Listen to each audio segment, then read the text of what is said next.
across to Chris Moore, who's following this poll for us in Barcelona. Chris, hello, thank you for being with us. Relations between Madrid and Barcelona were already tense going into this Sunday's poll. No doubt these scenes of violence will have only made matters worse.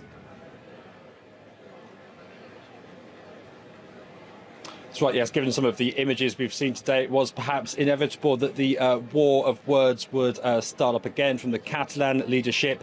We've had accusations of state-sponsored violence. Former President Artur Mas calling on Spanish Prime Minister Mariano Rajoy to resign. On the other side, the response of Madrid has been, well, not exactly what did you expect, but we've said from the start that this is an illegal poll and that we will use our police officers to enforce the law.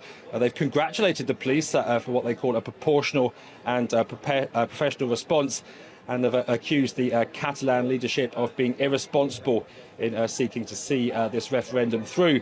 And the background to this really is Spain's biggest political crisis in decades, one in which the rhetoric has at times been incendiary, and one in which both sides have moved ever further apart, really entrenched into diametrically opposed camps. It was perhaps inevitable that come referendum day those tensions would be played out on the street, but that doesn't stop the sense of shock at the violence of some of the images that are being shared. People here, for example, have been sharing images of what went on in some polling stations this morning.